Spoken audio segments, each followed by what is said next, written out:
ప్రతిరోజు మన చుట్టూ ఉన్న సమాజంలో ఎన్నో దారుణాలు, ఎన్నో దోపిడీలు, మరెన్నో దౌర్జన్యాలు జరుగుతూనే ఉన్నాయి. కానీ వాటిలో ఎక్కువ శాతం క్రైమ్ వెనుకుండే అసలైన ముఠా రాజకీయ నాయకులు అనే విషయం బహిరంగ సత్యమైన నోరు ఎత్తే ధైర్యం, పోరాడే శక్తి మాత్రం సామాన్య ప్రజలకు లేదు. కారణం, దశాబ్దాలుగా రాజకీయ నాయకులు సమాజంలో క్రియేట్ చేసిన భయం అలాంటిది. వారు తమకు తాము రాజులం, ప్రజలు తమ బానిసలు అనుకునే వ్యవస్థను తయారు చేశారు. ఆ వ్యవస్థకు వ్యతిరేకంగా ప్రజల్లో చైతన్యం రావాలంటే ప్రజలను కదిలించగలిగే ఒక్క సామాన్యుడికి ధైర్యం రావాలి. ప్రజల ఆవేదనపై గళమెత్తాలి. పోరాటం చేస్తూ మొండిగా నిలబడాలి. అలా నిలబడిన రోజు సమాజంలో ప్రజా చైతన్య పవనం మొదలవుతుంది. అలాంటి ప్రజా చైతన్య పవనం పేరే పవన్ కళ్యాణ్.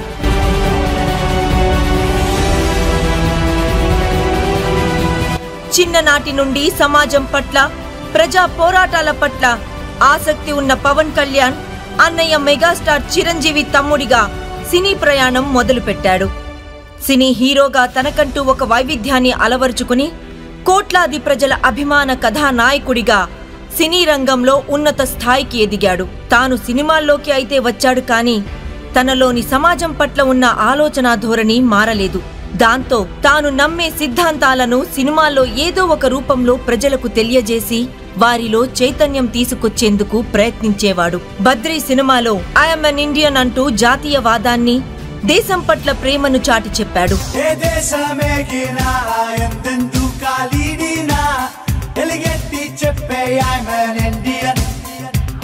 ఖుషీ సినిమాలో ఏ మేరా జహా అంటూ దేశాన్ని, ప్రజలను దోపిడీ చేస్తున్న అవినీతి పరుల గురించి, గూండాగిరి గురించి ప్రశ్నించాడు.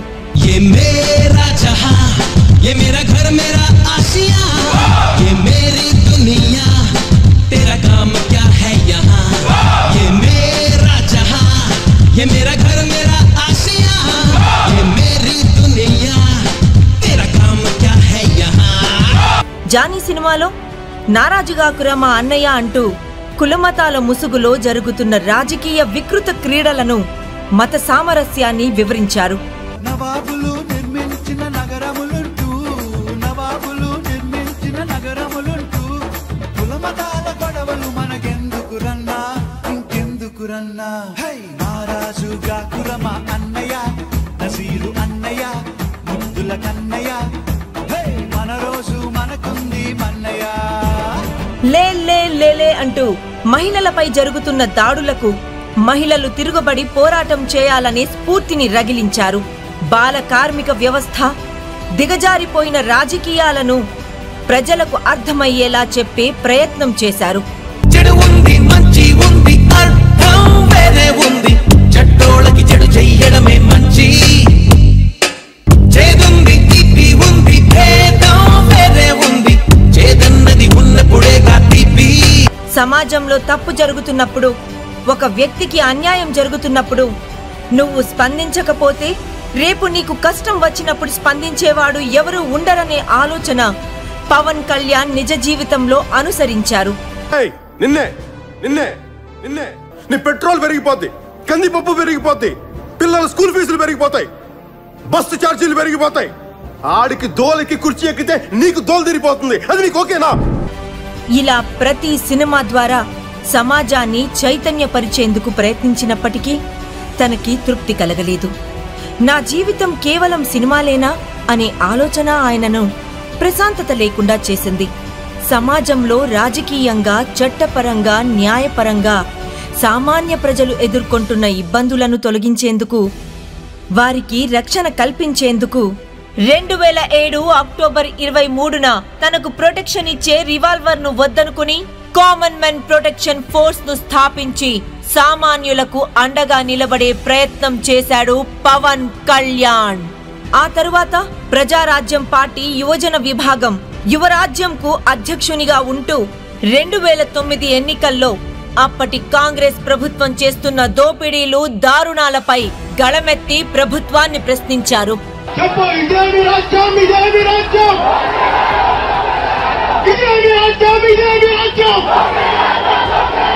ఈ దొంగల రాజ్యం, దోపిడీ రాజ్యం తరిమి కొట్టాలంటే ఆ తరువాత జరిగిన పరిణామాల నేపథ్యంలో ప్రజలకు అండగా నిలబడే వేదికను కాపాడుకోలేకపోయాననే బాధ అతన్ని కలిచివేసింది.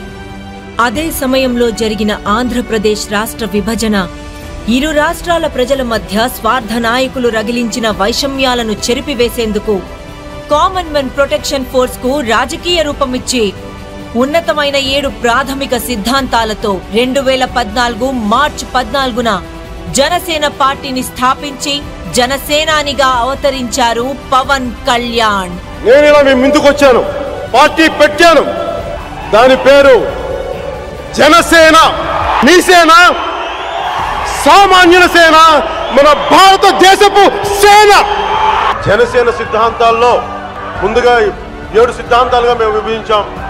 కులాలను కలిపే ఆలోచన విధానం, మతాల ప్రస్తావన లేని రాజకీయం, భాషల్ని గౌరవించే సాంప్రదాయం, సంస్కృతుల్ని కాపాడే సమాజం, ప్రాంతీయతను విస్మరించని జాతీయవాదం, అవినీతిపై అక్రమాలపై రాజీ లేని పోరాటం, పర్యావరణాన్ని పరిరక్షించే విధానం. అప్పటికే 1000 కోట్ల ఆర్థిక నేరాలలో ప్రధాన నిందితుడిగా 16 నెలలు జైల్లో ఉండి బెయిల్పై బయటకు వచ్చిన జగన్ రెడ్డి అనే క్రిమినల్ నుండి ఆంధ్రప్రదేశ్ రాష్ట్రాన్ని కాపాడేందుకు నిస్వార్థంగా ఎన్డీఏ కూటమికి మద్దతు ఇచ్చి ప్రభుత్వ ఏర్పాటులో కీలక పాత్ర పోషించారు పవన్ కళ్యాణ్.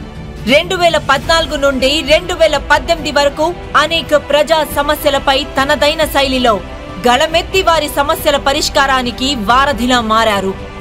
ఎప్పటికప్పుడు ప్రభుత్వంలో జరుగుతున్న తప్పులు సరిదిద్దుకోవాలంటూ ప్రభుత్వానికి విజ్ఞప్తి చేస్తూనే దశాబ్దాలుగా పాతుకుపోయిన ఉద్దానం కిడ్నీ సమస్య మూలాల్లోకి వెళ్లి దాని పరిష్కార మార్గాలు బయటికి తీశారు. కానీ ఏ రోజు క్రెడిట్ కోసం పాకులాడలేదు.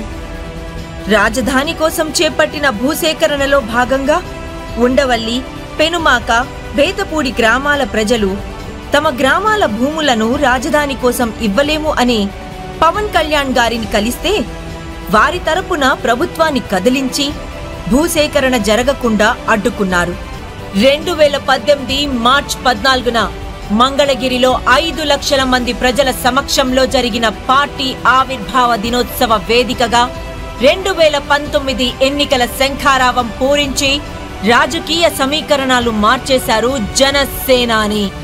యువతరానికి సంపద విడిచిపెట్టాం, యుద్ధం, రక్తం, కన్నీరు తప్ప, గాయాలు, బాధలు, వేదనలు తప్ప, కలలు కలలు కలలు తప్ప, పిరికితనం, మోసం తప్ప. 2018 మే నెలలో జనసేన పోరాట యాత్ర పేరిట ప్రజల్లోకి వచ్చారు జనసేనాని.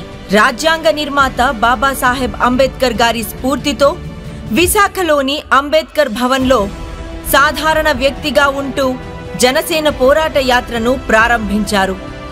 ఇచ్ఛాపురం నుండి మొదలైన ఈ పోరాట యాత్ర రాష్ట్ర నలుమూలలా ప్రతి నియోజకవర్గంలో పర్యటించి స్థానిక సమస్యలు, ప్రజలు ఎదుర్కొంటున్న బాధలను క్షేత్రస్థాయిలో తెలుసుకున్నారు.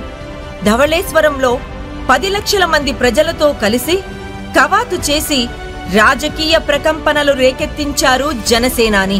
కానీ దశాబ్దాలుగా అవినీతి, ధనంతో కూరుకుపోయిన రాజకీయాలు ఒక్కసారిగా మార్చలేము అనే విషయం తెలిసినప్పటికీ తాను నమ్మిన సిద్ధాంతం కోసం 2019లో పోరాటం చేసి ప్రత్యర్థుల 1000 కోట్ల ధనబలం ముందు నిలబడలేక ఘోర పరాజయాన్ని చవిచూశారు. పార్టీ అధ్యక్షుడు కూడా ఓడిపోయిన పార్టీ ఇక నిలబడుతుందా అని అందరూ అనుకుంటున్న సమయంలో, లక్షలాది అభిమాన సైన్యం నిరాశలో ఉన్న సమయంలో 25 ఏళ్ల సుదీర్ఘ ప్రస్థానాన్ని ఒక చిన్న ఓటమి ఆపగలదా అని పెను నిశ్శబ్దాన్ని ఛేదించుకుని బయటకు వచ్చారు పవన్ కళ్యాణ్. నన్ను అడిగారు చాలా మంది, ఎంతకాలం నడుపుతావు ఈ పార్టీని అంటే, మీలో నుంచి ఒక 4 వచ్చి నన్ను మోసుకెళ్లే వరకు నడుపుతాను. ఒక ఓటమి జనసేనను ఆపలేదు. ఏదైనా కోల్పోతాం, నమ్మకాలు ఆశయాలతో చూసాను. రాజకీయ చూస్తాను.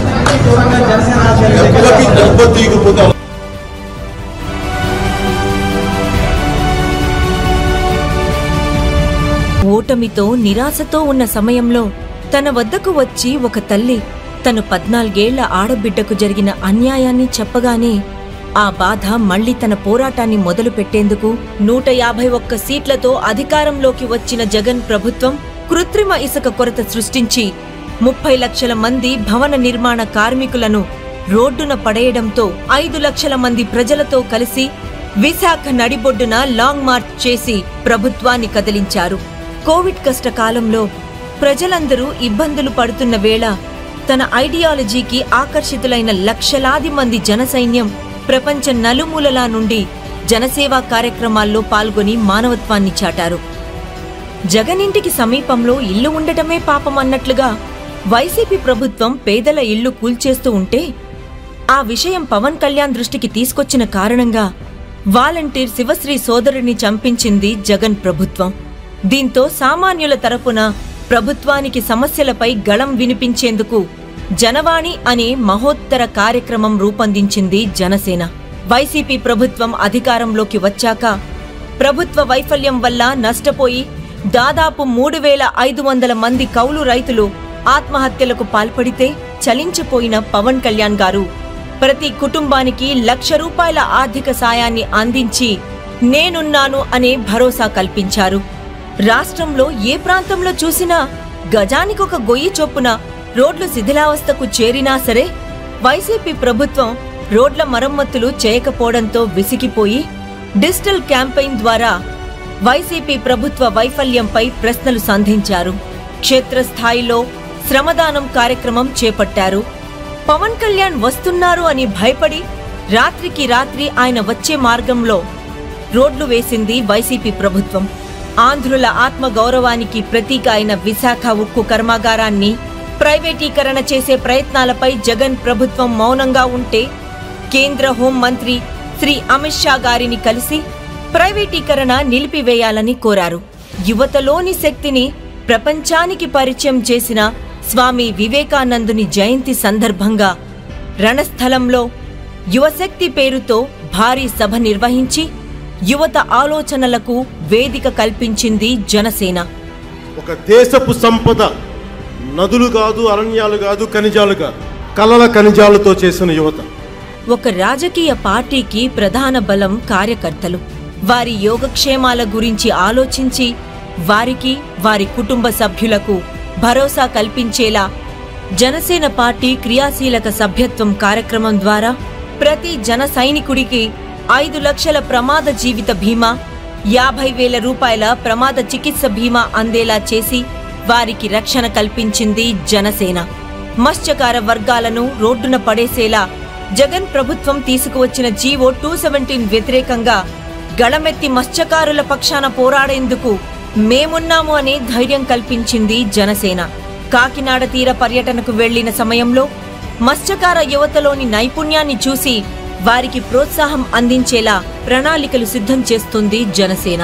సామాన్యుల నుండి నాయకులను తయారు చేసి చూపిస్తాను అని చెప్పిన జనసేనాని మాటలను నిజం చేస్తూ రాష్ట్ర వ్యాప్తంగా జరిగిన స్థానిక సంస్థల ఎన్నికల్లో 1209 సర్పంచ్ స్థానాలు, 4456 వార్డ్ మెంబర్లను గెలుచుకొని దాదాపు 27% ఓట్లు సాధించింది జనసేన. ఒకవైపు సేవా కార్యక్రమాలు, మరోవైపు రాజకీయ కార్యక్రమాలు చేస్తూ సమాజంలో మార్పు తీసుకురావాలనే దృఢ సంకల్పంతో పవన్ కళ్యాణ్ గారు పనిచేస్తుంటే సమాజంలో మార్పు వస్తే ఎక్కడ తన కుటిల రాజకీయాలు అంతమైపోతాయో అనే భయంతో గత 5 ఏళ్లుగా అడుగడుగునా పవన్ కళ్యాణ్ గారిని అడ్డుకోవాలని చూసింది వైసీపీ ప్రభుత్వం.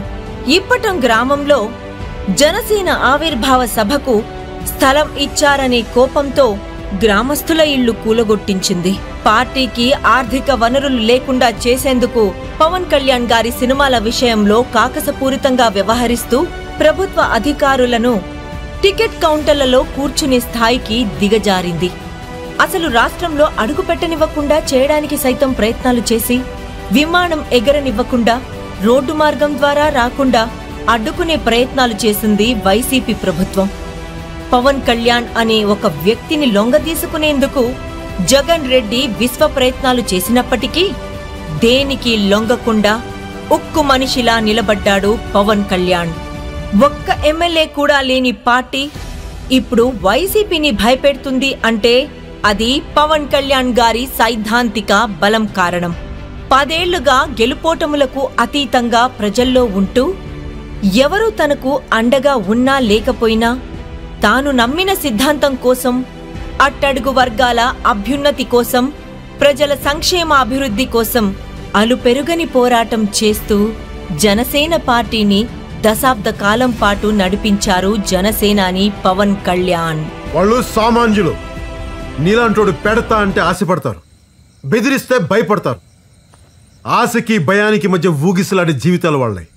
వాళ్ళు నా కోసం ఉన్నా లేకపోయినా నేనెప్పుడు వాళ్ళకి అండగానే ఉంటా.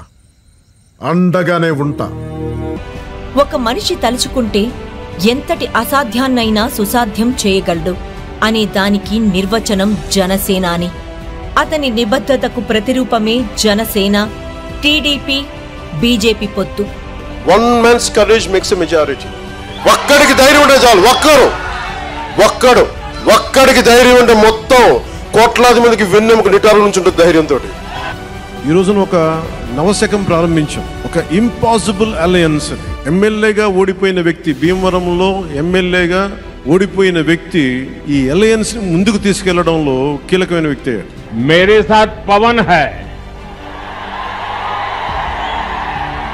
5 ఏళ్ల పాలనలో రాష్ట్రాన్ని 20 ఏళ్లు వెనక్కు తీసుకెళ్లి రైతులు, కార్మికులు, యువత, మహిళలు, వ్యాపారులు అన్ని వర్గాల వారిని రోడ్డున పడేసి రాష్ట్రం వదిలి వెళ్లిపోయేలా చేసింది వైసీపీ ప్రభుత్వం.